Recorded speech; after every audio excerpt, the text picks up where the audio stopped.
He thought he could smash anybody in the world. Gene Mills once was the best 118-pound wrestler on earth, but he never made it to the Olympics.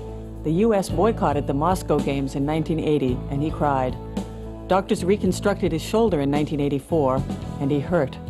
When they had to operate on his knee in 1988, he thought it was a message from God to quit the sport.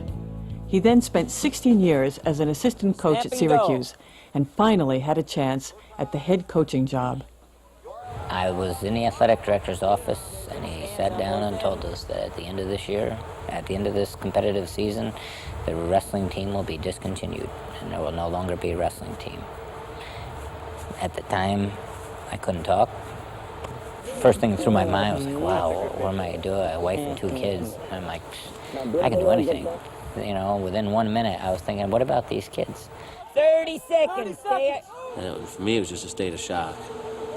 And everybody was just kind of like, they didn't know what to do. And a lot of anger and resentment and emotions were coming out then, too.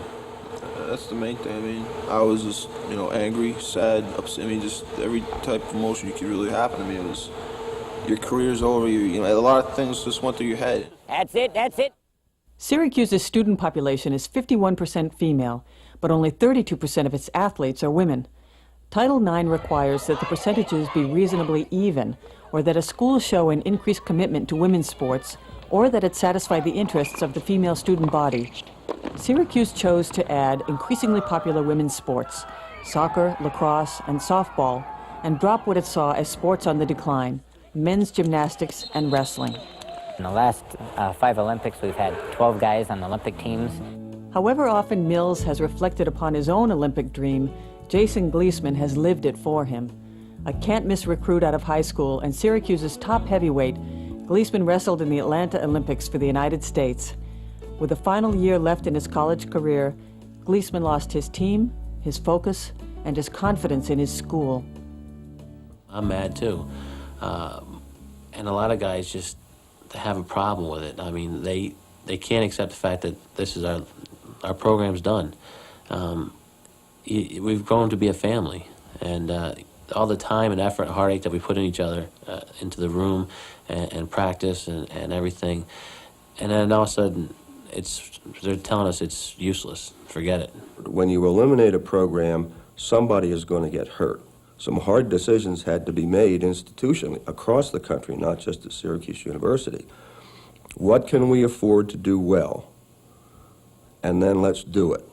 Some schools, such as Brown University, claim women have no interest in adding more sports. When Brown cut 2 women's teams from varsity status in 1991, it triggered the longest-running Title IX lawsuit ever.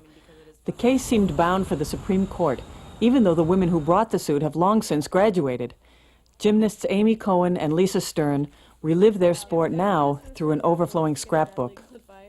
I set out then immediately to try and fundraise the money that we would need for the next year, and we had no idea how to do it. We did everything we could think of. We got down and did backflips on the lawn of the campus, on the green, and asked people for money. It was awful, some of the things that had to be done. I mean, you almost felt like a prostitute, soliciting, tricks. We'll flip for cash. This was outside the courtroom. I contacted a lawyer. He said, I've threatened to sue many schools, and within 24 hours, all of them have said, oh, we'll just give your team back. And we thought, okay, that sounds simple enough, Brown said, no, you don't understand. We think we are one of the schools that is at the forefront of giving opportunities to women. You should look at our whole entire program.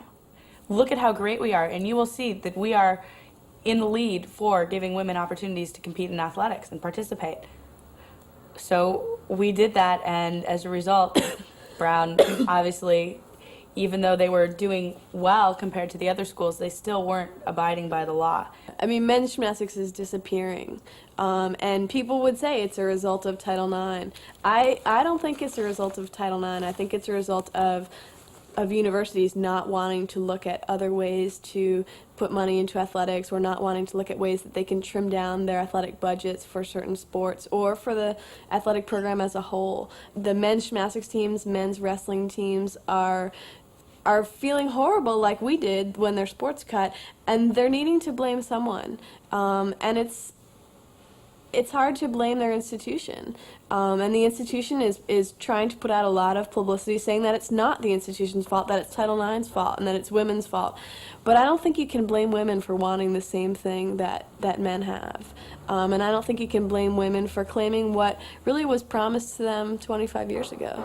A couple days after the announcement was made, I was leaving practice, and I was walking up the stairs, and I heard two women walking past me, and I heard them say, "This gives Title IX a bad name."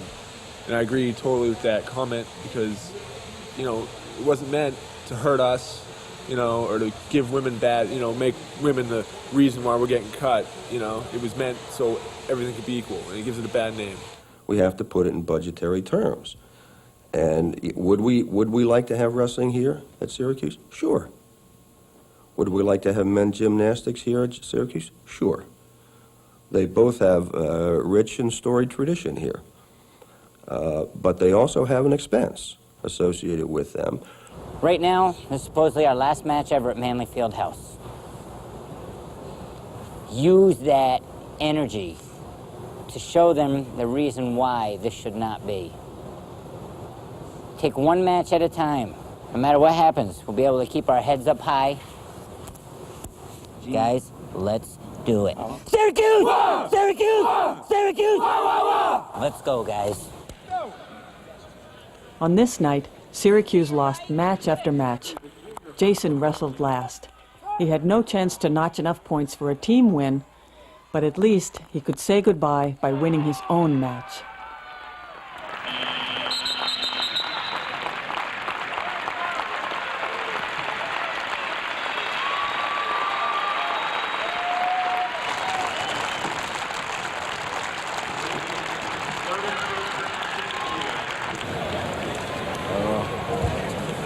Sad ending.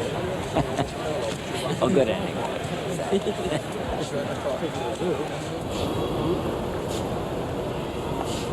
No, nobody performed nearly as good as they should have.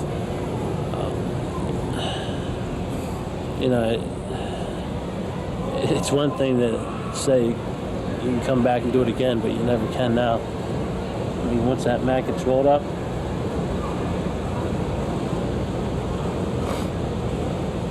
it's not going to be rolled out again for us. It's not the women's fault that they cut our program. I mean, you didn't have 1,000 or thousands of women saying, all right, Syracuse University cut men's gymnastics and wrestling so we can play softball. I don't resent the fact that they want to play sports, but I just resent the fact that Syracuse did it the way they did. Athletes and coaches everywhere, male and female, fight their schools for money, facilities, and recognition. 4 years ago, this coach won $2 million under Title IX, but she didn't take the money and leave her sour memories behind. She stayed and continues to bring the school she sued championship after championship on the basketball court.